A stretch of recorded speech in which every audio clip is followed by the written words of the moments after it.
이것은 여호와의 말씀이니라. 나는 너희들을 만날 것이며 너희를 포로된 중에서 다시 돌아오게 하되 내가 쫓아 보내었던 나라들과 모든 곳에서 모아 사로잡혀 떠났던 그곳으로 돌아오게 하리라. 이것은 여호와의 말씀이니라. 아멘.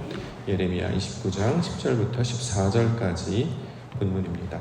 평안과 미래와 희망, 평안과 미래와 희망 말씀의 제목입니다. 11절에 나와 있습니다. 11절 말씀 보시면 여호와의 말씀이니라. 너희를 향한 나의 생각을 내가 아나니 평안이요 재앙이 아니니라. 너희에게 미래와 희망을 주는 것이니라. 자, 평안, 미래와 희망 이 단어들을 우리가 함께 마음에 새기며 기도 가운데 나아가고자 합니다. 하나님의 속성, 또 하나님이 펼치시는 구원의 성질과 본질이 무엇인지를 우리 가운데 설명하는 내용이 되겠죠. 하나님이 하시는 일은 재앙이 아니라 평안이다. 또한 미래와 희망을 주는 것이다. 이렇게 설명하고 있습니다. 그런데 출애굽 당시 애굽에 10가지 사건들이 있었죠. 강기, 화수, 도구맥, 감장, 우리가 기억하는 사건들입니다. 강이 변하여서 피가 되기도 하고 개구리와 각종 질병들이 창궐하기도 하고 메뚜기 떼와 어둠이 가득 찼던 사건들입니다. 심지어 장자들이 죽는 사건도 경험하게 됐죠. 이런 일이 왜 일어나는가? 애굽 사람들은 그것을 재앙으로 여겼습니다. 아, 큰일 났다. 그래서 재앙입니다. 그런데 이스라엘 편에서 보면 그것은 재앙이 아니었고 표적이었죠. 다시 말해 하나님이 펼치시는 하나의 약속된 증거, 하나님이 하시는 일의 상징이 되었던 것입니다. 자, 그러므로 그 10가지 사건 이후에 이스라엘 백성들은 애굽이라고 하는 곳을 떠날 수 있게 되었고 광야로 들어가 하나님의 말씀을 배우고 마침내 가나안 땅에 들어가게 됩니다. 결국 이 모든 과정은 하나님께서 구원하시고자 하는 구원의 계획이었음을 알 수 있게 되는 것이죠. 그러면 애굽에서 있었던 그 10가지 사건들은 무엇이었느냐? 재앙이 아니고 하나님이 인도하시는 구원의 섭리 가운데 있었으며 마침내 평안을 얻게 하시려는 하나님의 의도였다. 우리가 이렇게 알 수 있게 되는 것이죠. 자, 이 기사와 내용을 통해서 알 수 있는 것은 하나님이 하시는 모든 일의 속뜻, 내용과 본질이 무엇인지를 우리로 이해할 수 있게 합니다. 하나님이 하시는 일은 평안을 우리 가운데 주시고자 함이라는 것입니다. 우리 눈에 재앙같이 보여도 우리 눈에 안 좋은 것 같이 보여도 시간이 지나면 좋은 일이었구나. 마침내 하나님께서 우리에게 미래와 희망을 갖게 하시려고 하는 의도가 담긴 뜻이었구나 하는 것을 알 수 있게 된다는 것이죠. 그래야 우리 하나님을 신뢰할 수 있지 않겠습니까? 어떨 때는 평안을 주다가 어떨 때는 재앙을 주다가 어떨 땐 은혜롭고 자비롭다가 어떨 때는 막 화내다가 그러면 두렵게 된다는 거죠.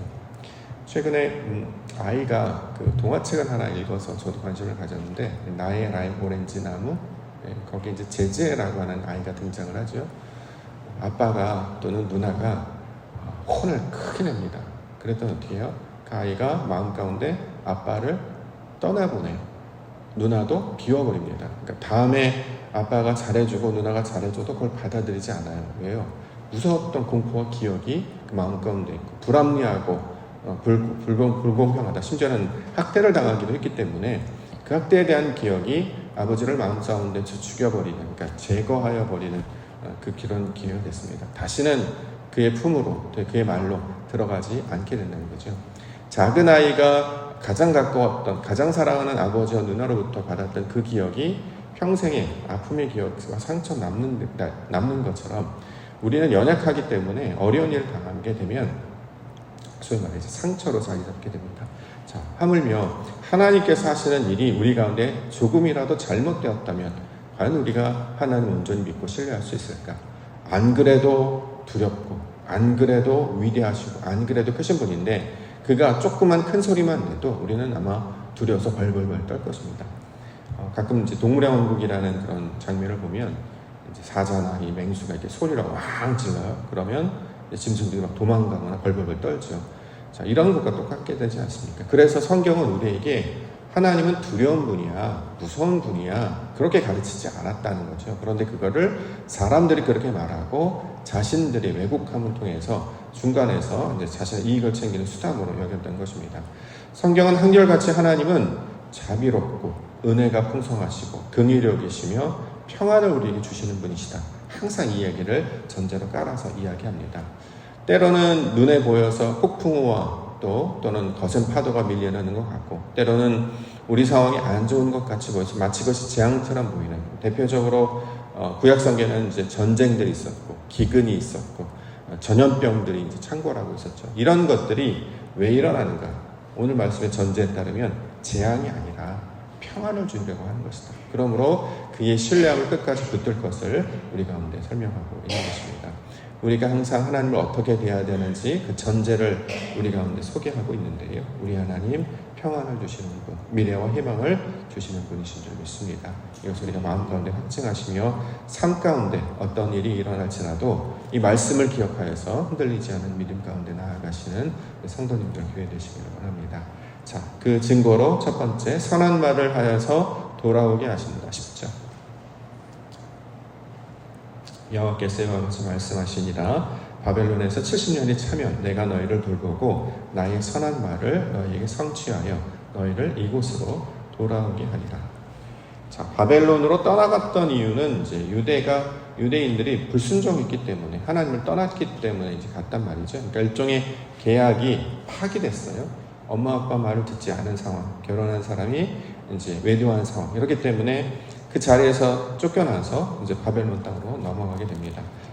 그러면 계약이 파괴됐기 때문에 그것을 다시 지킬 의미가 없게 되는 것이에요. 그런데 하나님께서 뭐라고 하느냐? 70년이 차면 너희를 돌볼 것이고 너희에게 말을 성취하여 이곳으로 돌아오게 하겠다. 자, 지금 약속하고 있는 것이죠. 70년, 보통 이제 2세대, 2세대나 이제 3세대 정도가 지나게 되죠. 만약에 우리 자손들이 다른 나라에 이민을 가서 산다고 하면 70년 정도가 지났다고 해봐요. 그럼 이제 자녀의 심지어는 자녀, 대략 한 70년 정도 넘으시는 분들은 증손주까지 보시잖아요. 손주까지 보시거나 대부분 증손주까지 보시거나, 그러면 그 아이들은 대부분 모국어 잘 몰라요. 외국에 사는 애들 보면 한국말 잘 못하잖아요. 그러니까 말도 잊어버리고 역사도 잊어버리고, 그랬더니 그렇기 때문에 무슨 일이 일어났는지, 자신이 누구인지 이제 정체성의 혼란이 온다, 이런 일들을 종종 듣게 됩니다. 자, 사람들의 기억력과 사람들의 행위는 다 세월에 묻혀서 지나가게 되는데 우리 하나님은 그 약속을 잊지 않고 계시다라는 거죠. 70년이 지나도 여전히 선한 말 성취할 것이고 그 약속한 대로 너희를 돌아오게 할 것이다. 그 증거로 애굽에서는 430년이 지났단 말이죠. 그보다 몇 배나 지났다, 그보다 6배, 7배나 지났던 그 시간이 지났음에도 불구하고 이스라엘 백성들을 잊지 않으시고 그곳까지 찾아가 마침내 다시 헤브론 땅 가나안으로 돌아오게 하시는 분, 이것이 하나님의 신실하심을 증거하는 하나의 증거로 우리가 여길 수 있을 것입니다. 우리는 잊어버려도 하나님은 잊지 않으신다는 거죠. 자신의 말을 끝까지 성취하시는 분. 그래서 하나님께서 너희에게 평화를 주겠다라고 하는 약속을 우리가 신뢰할 수 있게 되는 것입니다. 말은 그렇게 하지만 이전에 지켜본 경험이 없다면 신뢰할 수 없는데, 이미 과거의 역사들과 사례들을 통해서 하나님이 주신 말씀을 어떻게 지켜내셨는가, 어떻게 감당케 해주셨는지를 성경을 통해서 증거하기 때문입니다. 자, 이러한 말씀들을 우리 가운데 적용하기 위해서 마침내 자신의 아들을 이곳까지 보내셔서 이루신 분이 그리스도 예수를 통하여서 우리를 구원의 계획 가운데 참여시키시고 불러주셨음을 성경을 통해서 가르쳐주고 있습니다. 그러므로 평안을 주겠다라고 하는 그 약속, 그래서 그 아들이 부활하셔서 찾아온 다음에 제자들에게 주시는 첫 번째 말씀이 너희에게 평강이 있을지어다. 그래서 우리는 그분을 평강의 왕, 그래서 샬롬이라고 인사하는 이유가 바로 거기에 있다라는 것이죠. 약속을 잊지 않으시고 신실하시며 우리를 찾으시는 하나님께서 변함없이 그 약속을 이 땅 가운데, 우리 삶 가운데 지켜주실 줄 믿습니다. 동일한 약속을 우리가 옥토의 이름으로 함께 받고 있죠. 64년 전, 65년 전 여기에 옥토라는 이름으로 교회 공동체가 세워졌습니다. 삶이 뻑뻑하고 2주 전에만 해도 문만 열어도 숨이 턱턱 막힐 정도로 얼마나 더웠습니까? 근데 오늘 새벽에 나오니까 또 이렇게 계절이 변하여서 이 돌아가는 것을 보게 됩니다. 그때만 되더라도 과연 이 여름이 끝날 것인가 라는 걱정이 들었는데 2주 만에 완전히 계절이 또 바뀌게 되는 걸 살펴보게 됩니다. 이처럼 하나님은 변함없이 지금도 살아계셔서 역사하시고 인도해 주신다라는 것이죠. 70년의 약속 또는 430년의 약속, 그리고 독일을 향하신 64년, 65년의 약속 변함없이 오늘도 지켜주시고 마침내 평강을 우리 가운데 주실 것이며 미래와 희망을 허락하여 주실 줄 믿습니다. 12절 보겠습니다. 너희가 내게 부르짖으며 내게 와서 기도하면 내가 너희들의 기도를 들을 것이다. 너희가 내게 부르짖으면, 어디서 부르짖으냐면 지금 배경이 어디냐면 바벨론이에요. 그렇죠? 예루살렘 땅이 아니고 바벨론 땅입니다. 이방 땅이라는 거죠. 옛날에는 우리도 그랬습니다만 지역신이라고 해서 지역을 벗어나면 신으로부터 보호를 못 받는다, 이런 개념들이 있었잖아요. 그래서 이제 신들이 서로 부딪히고 싸우는 뭐 이런 것들이 있었습니다. 자, 이방 족속들이 이스라엘 백성들을 조롱했던 이유는 뭐냐면 자신의 땅을 빼앗기고 그 땅에서 쫓겨나서 애굽 바벨론 땅까지 왔기 때문에 너희의 신이 살아있어서 너희를 지켜준다면 어떻게 너희가 이곳까지 오게 되었느냐 라고 해서 너희 신은 너희를 버렸다. 이게 이제 그 사람들이 조롱했던 이야기였습니다. 그런데 오늘 바벨론 땅에서 뭐라고 약속을 하시냐면 내게 부르짖으면 기도하면 들을 것이다. 이렇게 이야기를 하고 있죠. 왜요? 어디에나 계시고 아니 계신 곳이 없는 곳. 실제로 유일한 신은 오직 하나님밖에 안 계시고 다른 신들은 다 사람들이 만들어낸 상상력에 불과할 뿐이었다라는 것이죠. 이방인의 땅에서 심지어는 잘못했는데, 심지어는 잘 기억도 잘 못하지만 여호와 이름, 그 희미한 기억을 붙잡고 흔들려가는 그 촛불을 붙잡고 부르짖으면 우리 하나님은 들어주실 것이다. 이렇게 이야기합니다. 똑같은 일이 애굽에서도 있었어요. 이스라엘의 백성들 애굽에서 여러 가지 어려운 일 때문에 고통하고 신음했을 때 그 고통 소리를 들으시는 분이 있었다라는 것이죠.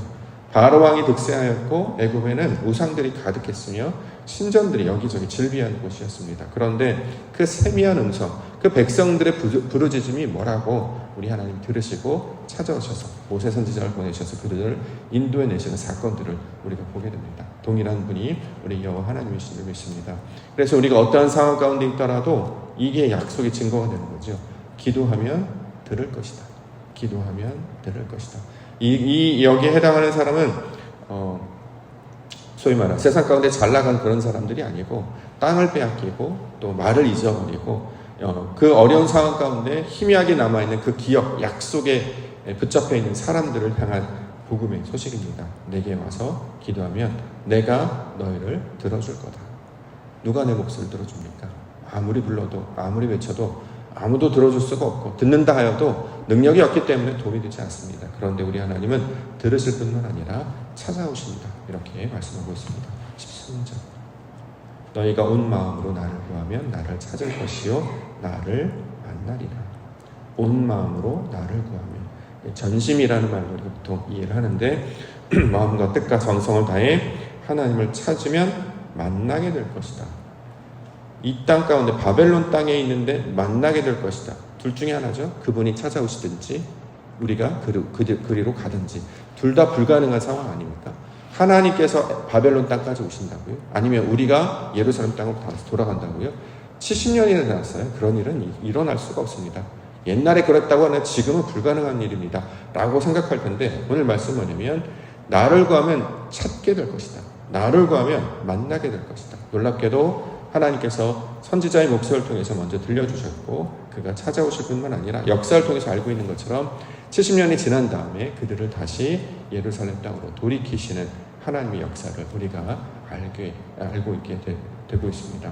자, 온 마음으로 구하면, 그러므로 우리의 마음밭에 의심 없이 또는 절망 없이 낙심 없이 그분께서 채워준 약속의 말씀으로 충만해져서 그를 구하고 찾게 되면 언제든지 찾게 되고 만나게 될 것이다. 이 약속을 우리 가운데 주고 있다라는 것이죠. 그러므로 여기서 말하는 평안, 여기서 말하는 미래와 희망은 삶 가운데 나타나는 증거가 아니라 우리에게 약속하셔서 우리를 찾고 기다리시는 하나님의 초청의 그 부르심의 목소리로 우리 가운데 가르쳐주고 있다라는 것이죠. 바벨론 땅에 있습니다. 뭐가 있겠습니까? 아무것도 없어요. 그래서 향유옥합도 없고 재물도 없고 심지어는 내가 가지고 있는 온전한 것도 없습니다. 그런데 우리 하나님 우리를 만나주신다라는 것이죠. 시편 51편 16절부터 보시면 주께서는 제사를 기뻐하지 아니하시나니 그렇지 아니하면 내가 드렸을 것이다. 주는 범죄를 기뻐하지 아니하시나이다. 하나님께서 구하시는 제사는 상한 심령이라. 하나님이여 상하고 통회하는 마음을 주께서 멸시하지 아니하시리이다. 세상에서는 못하는 사람이 있거나 연약한 사람이 있으면 따돌립니다. 그죠? 잘 못 따라오기 때문이죠. 그와 함께 간다는 것은 힘이 들고 고생스럽고 심지어는 그 공동체 자체가 위험에 빠질 수도 있기 때문에 보통은 버리고 갑니다. 그런데 성경은 반대예요. 그 약한 사람 한 사람에게 마음을 쏟게 되죠. 마치 길 잃은 한 마리 양을 찾는 목자와 똑같이 가장 연약하고 길도 못 찾고 고집스러운 그 작은 양 한 마리를 찾기 위해 떠나는 목자의 심정으로 그렇게 하나님께서 백성들을 바라보시고 지켜주심을 성경을 통해서 설명하고 있습니다. 그렇기 때문에 그 안에 있으면 그를 찾으면 그분은 우리 가운데 평안과 평강을 허락해 주시고 우리 가운데 새로운 미래 아버지께서 펼치시는 새로운 소망을 함께해 주시는 줄 믿습니다. 그 목자 되신 주님 오늘도 의지하시며 평안과 미래와 희망을 허락하시는 하나님을 부르짖으며 만나실 수 있는 우리 은혜가 있는 우리 기도 시간 되시기를 주의 이름으로 축원합니다.